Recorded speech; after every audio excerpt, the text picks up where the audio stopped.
ìbà òtòdó wà Olódùmarè wọ́n ní jẹ́bẹ́ kábíyèsí àjàláyé àjàlọ́run ọba tó gbélé ayé kalẹ̀ sórí òfurufú jágádó tó ṣàgbékalẹ̀ ilẹ̀ káàrà ọ̀tọ̀ láàrin gbogbo àwọn ọmọ adúláwọ̀ tá a mọ̀ sílẹ̀ Yorùbá bẹ́ẹ̀ ni àwọn ọmọ aládé ń ṣèbà ìbà ilẹ̀ Yorùbá ìbà Ọbàtálá ìbà Odùduwà ìbà àwọn ìsọ̀gbẹ̀ tá a mọ̀ sí gbárùnmọ́lẹ̀ ojú kọ̀tún ìbà àwọn igbárùnmọ́lẹ̀ ojú kòsì ìbà ọ̀tàrẹ́lúgba irúnmọ́lẹ̀ tá a lu sẹ́rẹ́ fún ìbà aláyé ọlọ́run ìbà ọlọ́run ìgbásẹ̀ ìbà ìgbásẹ̀ arẹrẹ ní mògún orúkọ tá ń pògún lákàáyé gbogbo yìí láti sáyá tẹ́ ẹ ti gbọ́ tẹ́ ẹ sì ti gbà ẹni ẹbọ ti fín ẹlẹ́tùtù Yorùbá ti gbà wípé òmìnira ilẹ̀ Yorùbá ó ti ṣe é ṣe ó ti fẹsẹ̀ múlẹ̀ torí wípé Yorùbá nation no going back bẹ́ẹ̀ ni ìtọ́ ẹnu mi dàṣẹ ní tòní torí pé àṣẹ bọ̀lọ̀bọ̀lọ̀ ní tìgbín kọ́ṣẹ́kọ́ṣẹ́ ní tìlákọ̀ṣẹ́ ohun ẹnu mi dàfọ̀ṣẹ́ torí wípé bí làkọ̀sìmọ̀gbà bá ti kọlà lẹ́yìn dandan ni kó dára ọmọ inú ẹ gbogbo èyí tí mo bá wí lónìí dandan ni ká rò rọ̀ mọ́ gbogbo ẹni tó lọ́wọ́ nínú kí Yorùbá nation ó ṣeé ṣe tá ẹ finúfíndọ̀ dúró gbẹ́ngbẹ́ng wípé àfikìran Yorùbá ó ṣàṣeyọrí lórí gbígba òmìnira ilẹ̀ Yorùbá bẹ́ẹ̀ rìn lọ́sàn-án àtàárọ̀ kùtù bẹ́ẹ̀ rìn lọ́gẹ̀jọ́ bẹ́ẹ̀ rìn níyàlẹ́ta àtìlẹ́yìn Olódùmarè àtàtìlẹ́yìn àwọn aráàlẹ̀ ilẹ̀ Yorùbá kò ní fi yín sílẹ̀ láéláé ẹ ní bá wọn kígbe gbàmígbàmí ẹ ò ní bá wọn rí jẹ àwọn ìyá mi ò sòrò màndìfíà àwọn ọ̀jàǹgbàjàǹgbà lọ́mú ẹyẹ ńlá bì kó sọ̀rọ̀rọ̀rọ̀rọ̀rọ̀rọ̀rọ̀ ẹ ò ní bá wọn rí jẹ àwọn ọmọ adarí oorun láéláé àṣẹ wàá bẹ́ẹ̀ ni o àníṣẹ́ gbogbo àwọn tó dìgírí dìgbàmú wípé kíran Yorùbá ó bọ́ lóko ẹrú ẹ ò ní bá wọn ṣàìsàn débi ẹ̀mí gbé wà torí wípé pẹ́pẹ́ lowó ń ṣe nílé arọ́ ara pápá là bẹ́ tu òjòjò kan kò ní sowó kó má bá wọn nájà àyíbọ̀kùnrin ẹyẹ lórí ìtẹ́ àìsàn kankan kò ní fi lé yín ṣe bùgbé ọmọ aráyé kò ní bá wọn fẹ́ gbá fún yín lóúnjẹ torí pé bẹ́ẹ̀ léwúrẹ́ ń ké bẹ́ẹ̀ làgùntàn ń fọhùn àní gbogbo àwọn tó fọwọ́sowọ́ tí wọ́n finú konú lórí kíran rere ọmọ Odùduwà lè di múmúṣẹ tí kì í ṣe torí ipò tàbí ṣe árími tí wọn ò sọ́ra wọn dàparò sábẹ́ ìran Yorùbá gbé kà tó jẹ́ pé ìdúró re ohun ìfẹsẹ̀rinlẹ̀ àti ìdúró gbẹ́ngbẹ́ng Yorùbá nation lẹ́yìn ń fẹ́ ní gbogbo ìgbà ẹ ó roko àlọ́dé ẹ ó máa rọjà lọ́bọ̀ ilé kò ní lé yín síta o ọ̀nà kò ní nà yín láéláé lágbára orírun ilẹ̀ Yorùbá torí wípé àṣẹ iná níná fi ń jógbó òṣèwọ̀n àlùsẹ́rẹ̀ mi àṣẹ òrùn lòrùn fi ń gàtà ó dọwọ́ aṣálú ó dọwọ́ amìlú ó dọwọ́ ìgbé àmì gbòòrò títì adágbákọ́ adàgbàfọ́jàrà ológìní òru kò ní jẹ́ kẹ́ ẹ ṣiṣẹ́ tọmọtọmọ àṣẹ bẹ́ẹ̀ àfọ̀gbóhùn lórí gbogbo èyí tí mo wí lónìí fún gbogbo ènìyàn tó bá ń fẹ́ kíran Yorùbá tẹ̀síwájú ó ṣẹkúṣẹ náà ní tìlákọ̀ṣẹ́ o ẹ̀ní dẹni ẹ̀yìn láéláyé ìtọ́ ẹnu mi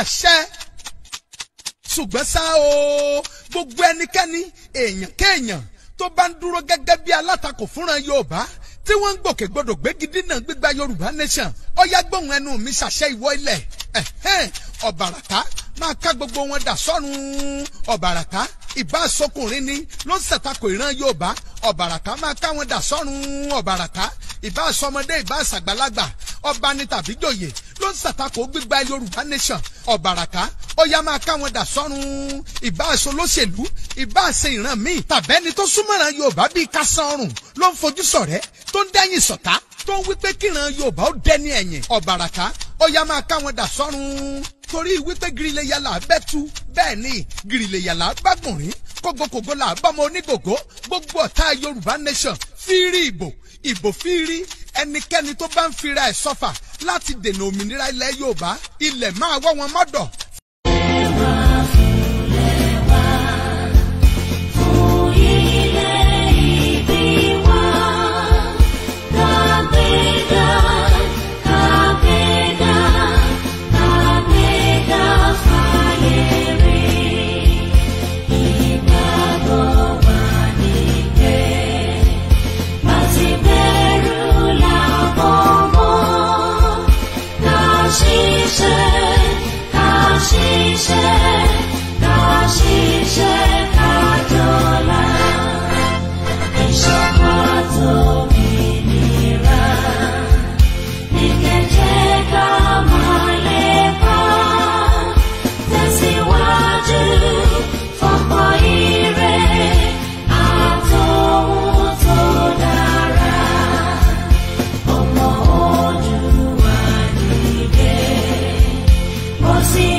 ẹ kú dédé àsìkò yìí gbogbo ẹ̀yin olólùfẹ́ wa pápátá káàkiri àgbáńlá ayé lọ́mọdé lágbà lọ́kùnrin lóbìnrin lónílé lálejò mo kí yín o pé ẹ kú dédé àsìkò yìí ara ò lébi àkìyìn gẹ́gẹ́ bí ẹ ṣe mọ̀ yìí pé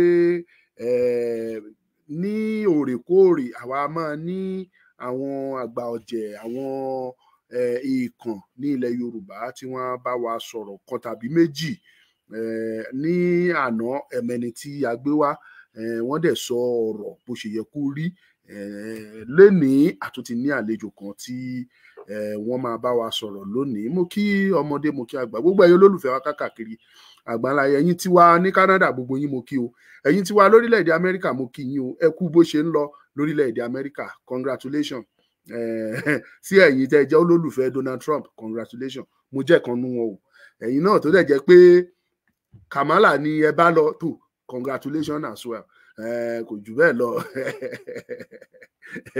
géèmù ni téèyàn bá ń tayò ó di dandan kó já sí ẹnìkan lọ́wọ́ kẹ́nìkan kó ṣe kíni kó win mo kí gbogbo yín lẹ́ẹ̀kan sí ẹ̀yin tí a ní Asia ẹ̀yin tí Europe gbogbo yín ni mo kí o ẹ̀yin olólùfẹ́ wa tí ẹ wà lórílẹ̀‐èdè Japan tí ẹ wà ní China gbogbo yín ni mo kí ẹ̀yin tí ẹ wà ní ilẹ̀ Africa mo kí gbogbo yín pátápátá ìdí tí yóò fi rí bẹ́ẹ̀ ni pé kò sí gbogbo orílẹ̀‐èdè tó wà lágbàáyé tí ò sí ọmọ Yorùbá tí wọn ò ti ń pè wá tí wọn ò ti ń bá wa sọ̀rọ̀ Ọmọlúkà ibi báyìí ni mo wà mo sọ fún yín lọ́jọ́ tí mo rí tí àwọn ọmọ Yorùbá pè mí láti orílẹ̀-èdè Afghanistan lọ́jọ́ náà ni mo mọ̀ pé àfi kọ́lọ́hún kó gba ilẹ̀ wa fún wa àfi ká bọ́ nínú ìgbèkùn àná yìí àṣẹ̀rẹ̀ àwọn ọmọ Yorùbá tó pè mí láti orílẹ̀-èdè Kuwait lánàá àṣẹ̀rẹ̀ àwọn ọmọ Yorùbá tó pè wá láti Azerbaijan so ẹ lè mọ̀ pé káàkiri àgbáyé lọmọ Yorùbá ni wọ́n ṣàn lọ kí ló dẹ̀ fà á òun ni wípé ilẹ̀ tọ́lọ́run jogún fún wa yìí àwọn ọ̀tá ti sọ di ìgbóná wọn ò jẹ́ kí a lè fi ìfọ̀kànbalẹ̀ àti ara líle wọn ò jẹ́ ká rí fi lo ilẹ̀ náà ìyẹn ló fà á tí ẹ fi rí ọ̀pọ̀lọpọ̀ àwọn ọmọ Yorùbá tí wọ́n fi ń sá káàkiri tí wọ́n fi ń fò kéré ẹlòmíín ti fò lọ sí Amẹ́ríkà míín fò ibi tí ò tiẹ̀ ṣe é lọ lẹ́lòmíín fò lọ ẹ ṣáà jẹ́ kí a fi gbogbo ẹ̀ka filẹ̀ fún Ọlọ́run ọba ògo fún Ọlọ́run lókè ọ̀run torí bó ṣe wọ Ọlọ́run ló ń ṣọlá ẹ̀ àwa mọ̀ pé láìpẹ́ láì jìnà Ọlọ́run máa gbọ́ àdúrà ìran ọmọ Yorùbá ìlérí náà tọ́lọ́run ti ṣe fún ọmọ Yorùbá á mú wá sí ìmúṣẹ ìyẹn tí àwa fúnra wa bá dìde ni o kí dẹ̀ ní ìlérí náà ni pé ilẹ̀ olómìnira ni ìran ọmọ Yorùbá òun ni orin tí à ń kọ tó sọ wípé ọmọ Oòduà dìde bọ́ sípò ẹ̀tọ́ rẹ ìwọ ni ìmọ́lẹ̀ gbogbo adúláwọ̀ òtítọ́ lẹ gbọ́ yẹn o Yorùbá ti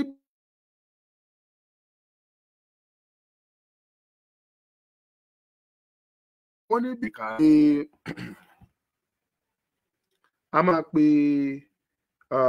àlejò wa á gbé wọn wọlé òdú làwọn náà wọ́n yìí ṣàìmọ̀ fólókó ẹni tí gbogbo yín mọ̀ ni wọ́n ní àfín kò ní di introduction láàrin ọjà bẹ́ẹ̀ bá ti rí àfín ẹ ti mọ̀ pé àfín rèé ìbáṣe lóru ìbáṣe lọ́sàn-án wọn nídìí láti sọ fún wa kẹ́ tó máa béèrè pé irú èèyàn wo rè ẹ ti mọ̀ pé bó ṣe jẹ́ nù ṣùgbọ́n ẹ jẹ́ kí n gbàlejò wa wọlé kẹ́ ẹ wá gbọ́ lẹ́nu wọn fúnra wọn bẹ́ẹ̀ bá sì ti ń darapọ̀ tẹ́ ẹ̀ ń wò wá ẹ máa bá wa pín ètò yẹn ẹ máa bá wa share ẹ máa bá wa comment ẹ máa bá wa like ẹ lágbára Olódùmarè ojú òní wa á tì ọ̀tá ò sì ní yọ̀ wá ẹ ṣeun ẹ jẹ́ ń gbàlejò wa wọlé. tó àlejò wa lẹ ti rí pẹ̀lú wa ní orí ètò yìí ẹ jẹ́ kí àwọn fúnra wọn kí wọ́n fi ẹnu ara wọn kàn fi dárúkọ ara wọn fún ẹ̀yin ọmọ Yorùbá mo ti bẹ́ẹ̀ ṣe ń wò wọ́n ẹ̀ ti mọ eríṣẹ́ èèyàn tán jẹ́ ẹ̀rín òjọ́ kọ ó ná àbí ẹ̀rín òjẹ́ bàbá ó ná àbí ẹ̀rín òjẹ́ kí àwọn ọ̀rẹ́ ẹ̀ ná àbí káwọn èèyàn ẹ̀ fún ní blow ẹ̀rín òjẹ́ kó jà lọ́nà kan ṣá kì í bínú kì í jà anyway ẹ jẹ́ kó o fúnra ẹ̀ sọ̀rọ̀ ó yá àlejò wa over to you. ẹ on mute ẹ tí on mute lọ́dọ̀ yín.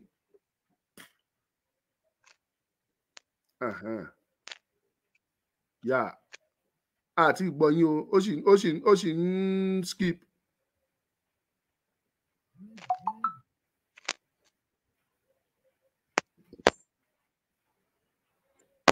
ẹ bá ṣe tiẹ̀ lọ́dọ̀ yín. àti ń gbọ́ yín. àti ń gbọ́. mo kí ẹ̀yin bàbá mi, mo kẹ́yìn ìyá mi, mo kẹ́yìn ẹ̀gbọ́n mi tẹ́ ń gbọ́ mi káàkiri àgbáláyé. Orúkọ tèmi ni Oyègúnlẹ̀ Olúwamáyọ̀wá Ọmọ́tóyọ̀lé tí gbogbo èèyàn mọ̀ sí Comrade Omayor. Tí mo jẹ́ olórí ọ̀dọ́ fún ilẹ̀ Yorùbá wa níbí. Tó dẹ̀ pé à ń gbìyànjú láti jẹ́ kí orílẹ̀-èdè Yorùbá kó wà ní kọ́mọ́nkóbó. Mo dẹ̀ kí bàbá wa olóòtú, bàbá wa Ọmọlúkà, ẹ kú iṣẹ́ takuntakun. Ọjọ́ òní tí yín lágbára Ọlọ́run kò ní sú yín, kò ní rẹ̀ yín láṣẹ Èdùmàrè lágbára Ọlọ́run. Mo dẹ̀ kí gbogbo ẹ̀yin tẹ́ ń bá wa lọ lórí ètò, Ọlọ́run àtúbọ̀ mọ́ wà pẹ̀lú yín o. Ibi tẹ́ ti ń mú tẹ́ fi ń ra dátà, àbòdìntó lókun àbòdìntó lọ́sà, lágbára Ọlọ́run á tún máa fi ọ̀pọ̀ rọ́pò síbẹ̀. Ní bẹ́ ṣe ń mú báyìí á tún máa pọ̀ sí ni lágbára Ọlọ́run. Mo kí gbogbo yín o. In fact, inú mi dùn láti wà ní orí ètò tá a wà yìí, torí pé bàbá mi Ọmọlúkà àjọ wa ní adẹ̀jọ́ dúró tán pèsè orílẹ̀-èdè Yorùbá gbọ́dọ̀ gbòmìnira. Ẹ ṣe gan bóyá jẹ́ nìyẹn o. Ó di dandan. Ẹ ṣe àlejò mi, èmi lè máa pè ní àlejò lórí ètò, ṣùgbọ́n tẹ́ bá wò náà wọ́n èyí ṣàlejò wa. Àwọn náà ti sọ wọ́n ní àjọ wa ní ó ti pẹ́. Irun mọ́ èyí ṣàjèjì ẹnu so àti àmọ́ra wa dáadáa. Ṣùgbọ́n Yorùbá bọ̀ ó ní bí ó bá nídìí obìnrin ìjẹkùmọ̀lú. Kí ni wá nídìí tí wọ́n fi wá sórí ètò lénìí? Ẹnu wọn náà lẹ ti máa gbọ́. Yorùbá lẹni tó bá mojú Ògún nípa bìnírè, àwọn ni wọ́n mojú Ògún. Ìdí nìyẹn tó ń ṣe fẹ́ pa obì ní ire lónìí. Ká má wàá fi àkókò wa ṣòfò, jẹ́ ká lọ sí àgbàmì ètò. Bẹ́ẹ̀ bá ṣe ń darapọ̀, ẹ máa bá wa pín prógrámù, ẹ máa ṣe. Adétífá Adélékè, ẹ kábọ̀ sórí ètò. Màámi Ewétúgà, mo kí yín, ẹ kábọ̀ sórí ètò. Mo kí gbogbo ẹ̀yin olólùfẹ́ Ọmọlúkà káàkiri àgbáńlá ayé lẹ́ẹ̀kan sí pé ẹ kábọ̀. Yín tẹ́ ń wò wá nínú Facebook, ní YouTube, ní TikTok, gbogbo yín ni mo kí, tí ì lè máa dárúkọ lẹ́yọ. Wá jẹ́ ká lọ sórí ètò. Ìbéèrè àkọ́kọ́ tí màá bi yín, bàbá mi Omayor, tẹ́ bá wo bí ìlú ṣe rí lọ́wọ́lọ́wọ́, ẹ rí i pé ó kọjá sísọ. Adẹ̀wà ṣàkíyèsí pé àwọn ìgbésẹ̀ kan ti ń wáyé pé kí Yorùbá kó dá dúró gẹ́gẹ́ bí orílẹ̀-èdè, kí àwọn ọmọ Biafra káwọn náà dá dúró gẹ́gẹ́ bí orílẹ̀-èdè, káwọn Àrèwá káwọn náà dá dúró gẹ́gẹ́ bí orílẹ̀-èdè kan. Ṣùgbọ́n a rí i wípé àwọn agbára kan tí òyìnbó ń pè ní powerful forces, wọ́n dìde láti lè sọ wípé kò lè ṣeé ṣe. Ẹ jọ̀ọ́, gẹ́gẹ́ bí olórí àwọn ọ̀dọ́, kí lẹ ṣe rí eléyìí sí? Kí lẹ lérò pé ó ń fà á, àti wípé àwọn wo lẹ lérò pé ó wà nídìí ọ̀rọ̀ yìí tí wọ́n fi sọ pé kò sí ní tó jọ pé Yorùbá ò ní bọ́ nínú ìgbèkùn? Ẹ ṣeun olóòtú, àdẹ̀kù iṣẹ́ ojú òkú ní tiwa lágbára Ọlọ́run. Bàdé máa ń sọ nílẹ̀ Yorùbá ní pé odò àgbèwà kò ní gbé ọ̀dàlẹ̀. Tá bá sọ̀rọ̀ nípa àwọn powerful forces tí a ní ní ìlú Nàìjíríà, kí n tiẹ̀ kọ́kọ́ sọ, torí pé kó má dàbí ẹ̀kún wá nípa and play sentiment. Ẹ yẹ ká padà sí ayé ológun, ṣòye yín bẹ́ẹ̀. Ẹ yẹ ká padà sí ayé ológun láyé Abacha, láyé Babangida, láyé Ṣónẹ́kàn, láyé gbogbo àwọn tó jẹ́ àwọn bàbá wa ń gbà yẹn. Kẹ́yìn wá wò nígbà yẹn wípé ibẹ̀ lẹ ti máa mọ̀ wípé ibi tí Yorùbá ti bẹ̀rẹ̀ sí ń wà núdè nìyẹn. Nítorí pé wáì ní pé gbogbo wa la mọ̀ wípé ó ní nǹkan tó ń pè ní òfin tó jẹ́ constitution, tó jẹ́ pé wọ́n lò tó gbélé wa lọ́wọ́ kó tó di pé nígbà tá a ti gba independent tán. Now kẹ́ wá wò nígbà tó máa dé pé àwọn Babangida, Abacha, gbogbo wọn wà ń bẹ̀, wọ́n make sure pọ́n sáré dissolve gbogbo nǹkan tó mọ̀ pé ó lè padà jẹ́ ìdojúkọ fún àwọn nígbà yẹn. Nísìnyí báyìí, ṣòye yín bẹ́ẹ̀. Now ẹ wá wòran, nígbà tó yá wọ́n gbé nǹkan tó ń pè ní military decree, wọ́n gbé wọlé lé wa lórí. Nígbà tó di pa ológun, wọ́n accept pé bíyà pé at least tólógun wa máa take over, bóyá take over fún bíi ọdún kan àbọ̀dún méjì. Nígbà tó yá tó máa ṣe tán, nígbà kó tó di pọ́ máa gbé ìjọba lẹ́ǹgbà yẹn, Abacha dissolve gbogbo nǹkan tó ń pè ní real constitution tá à ń lò láì regional government nígbà yẹn. Ó dissolve everything. Ó dẹ̀ gbé gbogbo ẹ̀ sí ẹbí yẹn pé tẹ́ bá notice pé nítorí pé ìfẹ́kúfẹ́ táwọn ń wá láti lè seal up nǹkan tó ń pè ní constitution yẹn, tó jẹ́ pé à nílé ìpín pátápátá, òun ló fi ṣe ìjàmbá yẹn fún gbogbo wa. Ṣùgbọ́n wá yà mí lẹ́nu nínú ìgbà yẹn ká má rí single person nígbà yẹn tó máa lè pariwo pé nǹkan tẹ́ ṣe yìí ò dáa. accepted wọn nípa ayé ológun. Ó ṣe tí wá dìgbà tó wá dayé alágbádá nígbà tó dípọ́n lọ tí wọ́n gbé bàbá Ọbásanjọ́ síbẹ̀. Ó ṣe wá jẹ́ that same time yẹn náà, that same constitution tó ń lò láyé ológun ló tún wá lò láyé alágbádá. Torí mo expecting pé the more tó bá jẹ́ pé ayé alágbádá la máa padà sí, ó yẹ kí wọ́n padà sí òfin tí wọ́n ń lò tẹ́lẹ̀. So torí pé Abacha dissolve àwọn yẹn wá meaning pé wọ́n á tún dissolve ẹ̀ láyé alágbádá. So nǹkan tó ń ṣekú pa wá tó ń fìyà jẹ wá títí di ìsìn báyìí ní gbogbo Nàìjíríà àti ilẹ̀ Yorùbá, òun ni that stupid fraudulent 1999 fraudulent constitution. Ṣòye yín, because why ni pé nígbà tẹ́ bá ní bí yá pé òfin tẹ́ ṣe ó favour àwọn majority, ẹ wá máa believe wípé àwọn kan jẹ́ minority, àwọn yẹn ló gbọ́dọ̀ máa jẹyà. Even the funniest thing ni wípé owó tá bá tún wá rí nílẹ̀ yìí ní southern part ń bí báyìí, òun ló tún kó lọ sí north láti tún máa fi máa tí wọ́n fi ń tún bẹ̀ ṣe. Now kẹ́ wá wòran, ẹ sọ fún mi nígbà tó jẹ́ bí yá pé àwọn tó tún wá jẹjẹgúdújẹrá tó wà láàárín wa nílẹ̀ Yorùbá, àwọn náà tún wá dàbẹ́ pé àwọn elébi. Because I could always tell me about things, so man really go into that constitution. Because why ni pé a lè máa sọ pé oúnjẹ àìlè ní àbáṣe òṣè wọlé ní àbí kíní kan wọn lọ́la àbí jẹ́lọ́ kan rice ká máa wo ìpínlẹ̀. Bíbélì náà sọ ní tí ìpínlẹ̀ bá ti bàjẹ́ ní kí lódodo fẹ́ ṣe. Náà ìpínlẹ̀ tí gbogbo wa fail láti wò yẹn láti máa pariwo lé lórí yẹn, òun ló ń kó gbogbo wa sínú ẹrú. And they are part of few people talk with Awani Kaba that they are ruling the country called Nigeria. Látara wọn ni Absalom Abubakar, látara wọn ni Babangida, látara wọn ni àwọn tó jẹ́ bàbá Ọbásanjọ́, látara wọn Tinubu, látara gbogbo wọn yẹn. Gbogbo wọn yìí ni wọ́n ń jà láti kó àwa ọmọ Yorùbá, especially ní Nigeria ló ń kọ́ everybody sí pàpà. Tẹ́ bá notice dáadáa nígbà tó máa dípọ́n fẹ́ jẹ presidency wọn tó lọ yìí, àwọn ta ló wà níbi the high chair? Absalom Abubakar ni. So ó mì ní wípé ẹni tó ní country yìí òun làwọn tó jẹ́ pé bóyá retire military tó jẹ́ pé wọ́n ti retire bí irú àwọn Absalom Abubakar bí irú Babangida. So àwọn ló máa decide fún anybody tó bá lóun fẹ́ jẹ president nínú country yìí. Torí wà ní pé abẹ́ òfin yẹn náà lẹ sì jókòó lé lórí. Tó bá wá jẹ́ pé sì jókòó sábẹ́ òfin yẹn tẹ́lẹ̀ believe wípé ìyà ò ní máa jẹ àwọn èèyàn, definitely wípé wọ́n á ní pé kí ló ń ṣàwágan fúnra wa. So the only way táwa ta jẹ́ Yorùbá máa fi tètè pariwo síta ní wípé ká ní pèsè àfi dọdọdọdọ kólúkálukú bá ti wọn lọ. Torí pé tẹ́ bá notice dáadáa kò sẹ́ni boy tó bá lóun fẹ́ jẹ president nínú country tó pé Nàìjíríà yìí tó bá ti dàbí ọ̀dẹ̀ fáwọn northern people yẹn, you are just wasting your time.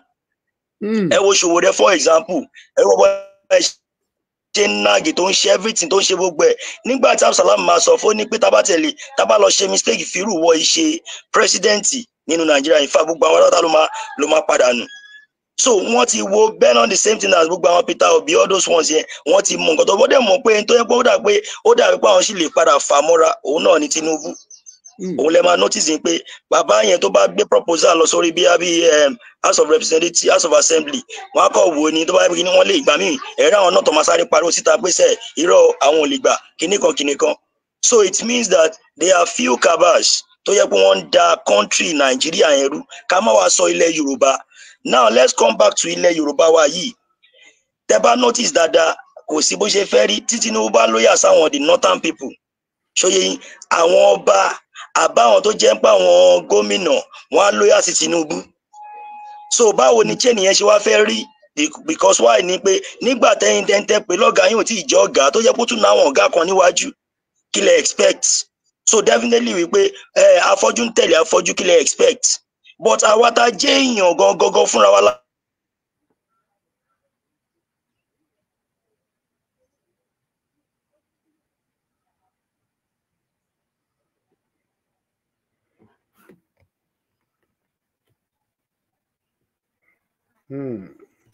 Ní fi ṣe ìbínú àti láti ọ̀dọ̀ àlejò wa ni ó ti ṣe bákan. Ẹ jẹ́ kí a máa retí títí tí wọ́n á tún fi padà sí àárín wa. Gẹ́gẹ́ bí àlàyé tí à ń ṣe lọ, kankan náà lájọ dìmú bí bá wà lọ́dọ̀ tí wọn náà ń tà á sọ nìyẹn. Ok, wọ́n ti padà.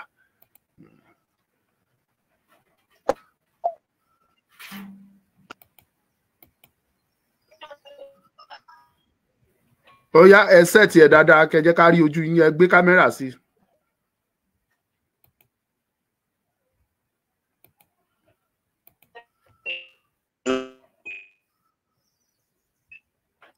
nẹ́tíwọ́ọ̀kì yẹn ò tí ì ṣe.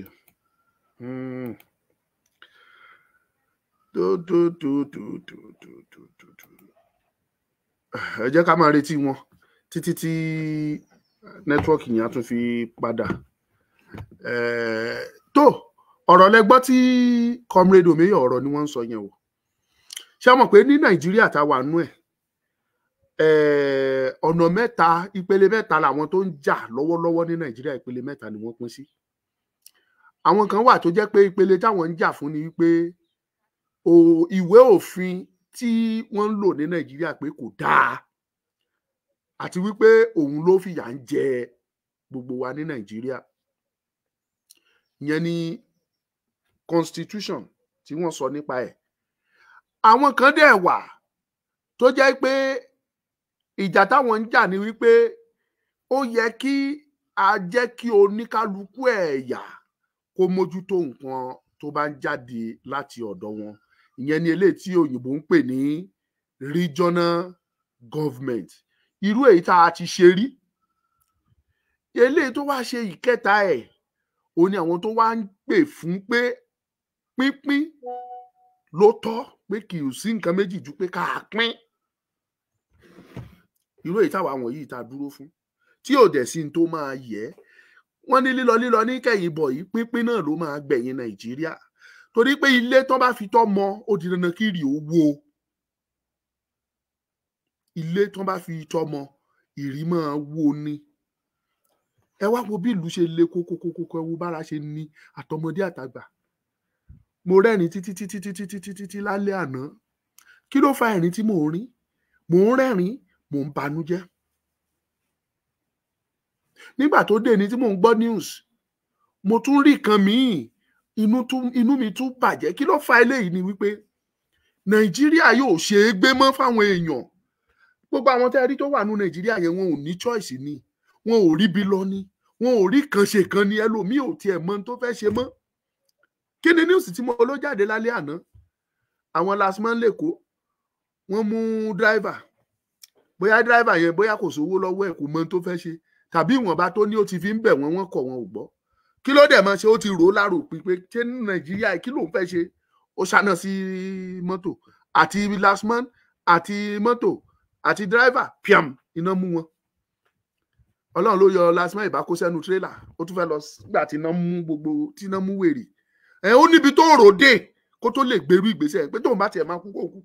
ó ṣáná sí mọ́tò àti lasman àti mọ́tò àti gbogbo wọn, iná gbé wọn piom. eléyìí tí mo tún gbọ́ lé ní pé bàbá tó ń gba pension, bóyá olóye tí bàbá expect pé wọ́n máa san fún òun ní pension, tó ti jẹ gbèsè ẹ̀ sílẹ̀, màá san eléyìí, màá san eléyìí, màá san eléyìí tí n bá ti rí owó yẹn gbà. ìgbà tí bàbá máa rí àláàtì, yìí tí bàbá rí ó kéré kọjá àfẹnusọ. wọ́n ní ìgbẹ́ gbígbóná gbọ́n bàbá sáré wọnú tọ́lẹ̀tì, ó dorí kodò nú tọ́lẹ̀tì, ó bẹ̀rẹ̀ sí ní ké. nígbà táwọn ọmọ wa ń retí kí bàbá jáde, tí wọ́n retí kí bàbá jáde, tí bàbá ò jáde, wọ́n wọnú tọ́lẹ̀tì, òkú bàbá ni wọ́n bá ń bẹ̀.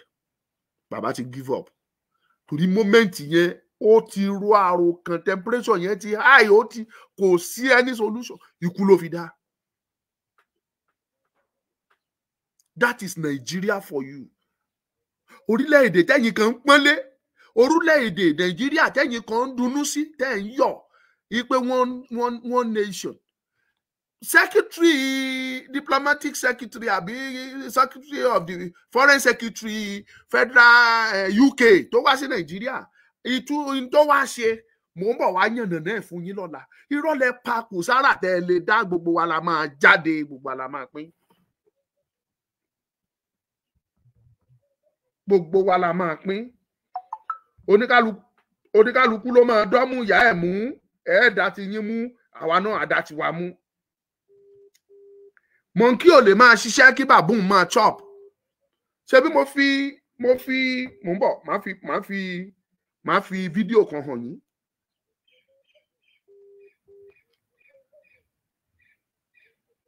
Okay.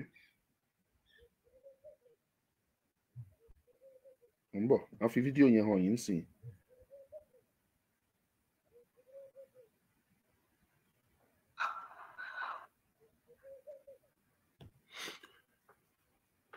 èwo ni kí monkey máa ṣọ́ọ̀pù àbí bàlẹ̀ ṣe ń pè é. nínú bọ́n ṣe ń powó wọlé generated revenue tó ń wọlé nínú Nàìjíríà mo ṣàlàyé fún yín about 65% ní ilẹ̀ Yorùbá nìkan kó. òun rèé o Lagos State $815 billion ni wọ́n generate wọlé sápò ìjọba àpapọ̀. Ogun State ló tẹ̀lé. Ogun State 146.8 billion naira. lẹ́yìn ẹ̀ Ọ̀yọ́ State generate 52.7 billion naira. lẹ́yìn Ọ̀yọ́ ló kan Ondo State. Ondo State generate 41.5 billion naira. lẹ́yìn Ondo State ó kan Èkìtì. Èkìtì State generate 32.1 billion. lẹ́yìn Èkìtì ó kan Ọ̀ṣun. Ọ̀ṣun generate 27.9 billion naira. Àwọn state tó jẹ́ tilẹ̀ Yorùbá òun ni wọ̀nyẹn. nígbà tán máa wá ṣe gbogbo ẹ̀ ńkọ́ tán máa ń ro papọ̀ ilẹ̀ Yorùbá nìkan gbogbo Nàìjíríà lápapọ̀ gbogbo wọn rí wọ́n generate 2.4 trillion. ilẹ̀ Yorùbá nìkan generate 1.1 trillion. ó tún lé o out of it. wọ́n wá gba gbogbo owó yìí wọ́n á kó lọ sàbújá. wọ́n máa fi ṣera wọn lóore. wọ́n máa fi ṣararinrin. wọ́n máa fi build Kano. wọ́n máa fi build Zamfara. wọ́n máa fi build Sokoto. wọ́n máa fi build Kaduna. gbogbo ilẹ̀ Yorùbá ibi kan ṣoṣo lọ́nà wà nílẹ̀ Yorùbá òun ni Ọ̀rẹ́. As big as Southwest is the only federal road tell proud of ní ilẹ̀ Yorùbá lẹ́ni òun ni Ìbàdàn sẹ́kọ̀ọ́ àti Ọ̀rẹ́ síjẹ̀bú Òde. ó parí. Ọ̀rẹ́ síjẹ̀bú Òde, that is the only ọ̀nà. ẹ lọ sí Kaduna, ẹ lọ Kano, ẹ lọ Sokoto, ẹ lọ Kebbi, ẹ lọ sí Maiduguri, ẹ lọ wo àrà tí wọ́n fi ọ̀nà ń dá ń bẹ̀. ẹ lọ wo quality ọ̀nà tí wọ́n ṣe ń bẹ̀. I think some years ago, I think about 6 years ago or 7 years, mo lọ sílùú Àbújá. wàhálà Yorùbá náà ni ò jẹ́ kí n lè sọ pé mo fẹ́ lọ bẹ̀ kán má lọ dìde wa sọ́hún. If not, màá tún ti lọ. mo lọ sí Àbújá. mo wá ń gba ọ̀nà yẹn lọ. mo wá discover yìí pé wọ́n ń ṣe ọ̀nà kan níbẹ̀. ọ̀nà yẹn wọ́n ní federal road ni. tẹ́ ẹ bá rí tí wọ́n fi ń ṣe ọ̀nà yẹn, tẹ́ ẹ bá rí thickness àti bó ṣe lé òkúta sí ìsàlẹ̀ kó tó di pé wọ́n ṣe ọ̀nà ọ̀hún, ẹ mọ̀ pé yes, àwa tá a wà ń sàlẹ̀ bí a kàn ń jẹ ìyà ni. ẹ̀yin ni náà yín ń lọ. àwọn lọ́hùn iná tí wọn ò kì í lọ. ẹ̀yin lẹ́ẹ̀ lọ́nà, àwọn ní ọ̀nà. owó yín tẹ̀ ń pa, owó ọtí tẹ̀ ń mu. àwọn sọ pé àwọn ò kì í mutí, wọ́n ń ba ilé ọtí jẹ́. ṣùgbọ́n ẹ̀yin mutí, ẹ̀dẹ̀ ń san táàsì lórí ọtí. táàsì tẹ̀ ń san lórí ọtí, wọ́n ń gbà á lọ́wọ́ yín, wọ́n ń kó lọ sí Àbújá. Àbújá wá pín fún Kano, á pín fún Kaduna, á pín fún Sokoto. ju ẹ̀yin fúnra yín tẹ́ ẹ̀ ń ṣe patí, tẹ́ ẹ̀ ń fọmọ fọ́kọ, tẹ́ ẹ̀ ń ṣe gbogbo ẹ̀, tẹ́ ẹ̀ ń mutí. kì í ṣe pé àwọn náà ń ṣe patí lọ́dọ̀ wọn, ṣùgbọ́n wọn èyí mutí. àwọn òde kì í ṣe patí báwa ṣe ń ṣe ń bí. ẹ̀yin lẹ ń ṣe patí, ẹ raṣọ, ẹ ragbá, ẹ rà rẹ sí. gbogbo kinní wọ̀nyí pátápátá lẹ́dẹ̀ ń san VAT lórí ẹ̀, value added tax. You pay to the federal government through all those things. ẹ mu olóye ìgò ọtí tẹ́ ẹ mu lójúmọ́. ẹ wàá pa gbogbo owó ìpọ̀, ẹ kó lọ sọ́dọ̀ wọn. Registered vehicles in Nigeria, 75% of registered vehicles was registered in Yoruba land. Gbogbo wọn ló ń gbowó. gbogbo àwọn mọ́tò wọ̀nyí pátápátá ló ń san VAT. gbogbo wọn náà ń san tax. tẹ́ ìjọba ń gbowó lórí wọn. wọ́n á kó gbogbo ẹ̀, wọ́n á kó lọ sí Kano, wọ́n á kó lọ Maiduguri, wọ́n á kó lọ Jigawa, wọ́n á kó lọ Adamawa, Yola, wọ́n á kó lọ sí Sokoto. wọ́n á máa fi túnbẹ̀ ṣe. ẹ̀yin tẹ́ ẹ dẹ̀ ń pa owó yìí, ìyà ń jẹ yín. kí ni ń kọ́ mu yín padà látọ̀dọ̀ federal government? Kano ní 44 local governments. Gbogbo 44 local governments yẹn gbogbo wọn pátápátá ló ń gbowó.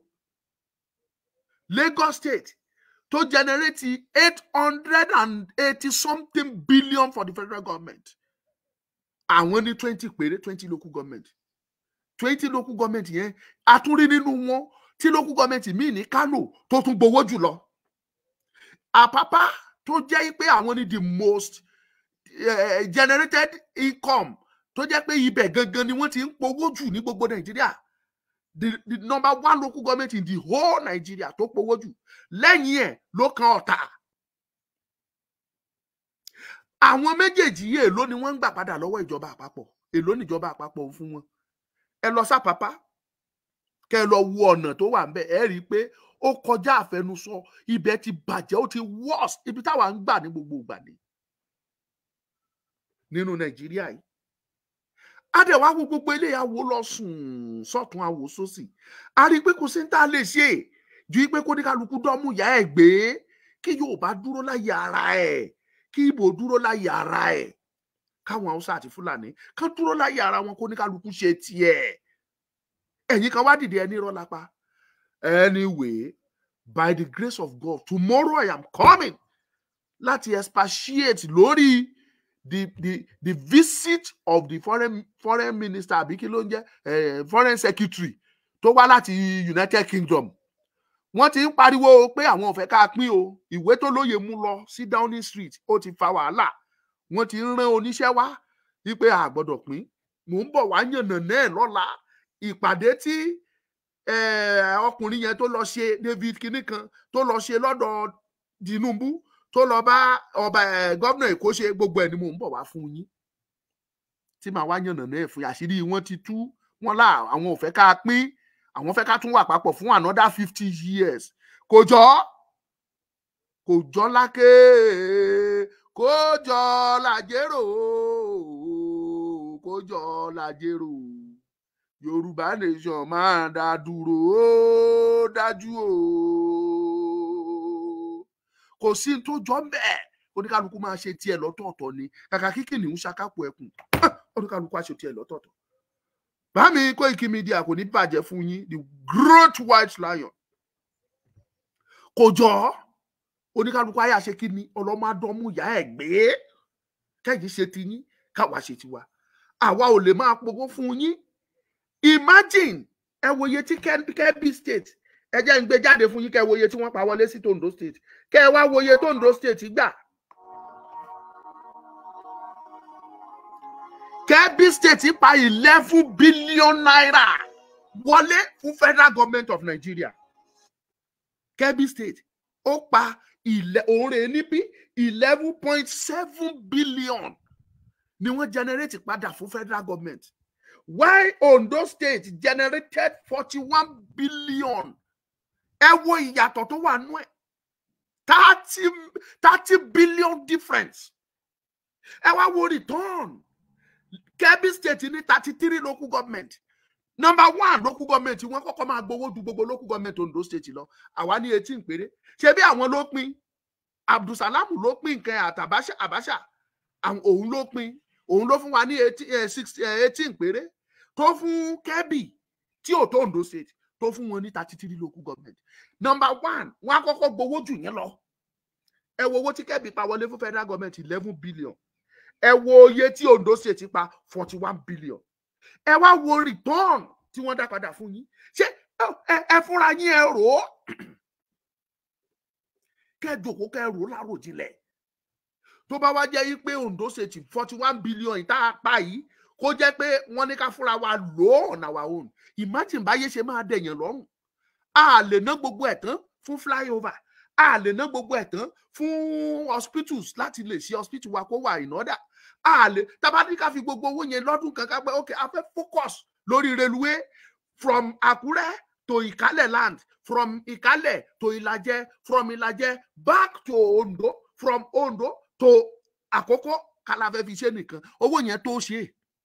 Kí ni how many kilometers ní gbogbo ẹ̀ tí a ní gbé àwọn Chinese tó dáa wá tí wọ́n bá wa ṣe tí wọ́n construct railway tá dẹ̀ máa lè kó ẹrù from etí omi padà sísàlẹ̀ níbí. ṣùgbọ́n owó yẹn láṣẹ lórí Àbújá náà máa kó lọ wọ́n á gbà lọ́wọ́ yín wọ́n wá gbọ́n wórówóró ẹ̀ wọ́n gbọ́n lé yín lọ́wọ́ ẹ̀yin tẹ́ ẹ̀ pariwo wọn Nàìjíríà ẹ jòkó ẹ ronú yín kẹjẹ́ kọ́pọlọ yín kó ṣiṣẹ́. That is what we are talking about. Kì í ṣe pé bóyá àkórìíra ẹ̀yà kan tàbí àkórìíra ẹnìkan. Monkey ò lè máa ṣiṣẹ́ kí baboon máa ṣọ́ọ̀pù ẹ̀. Kò possible.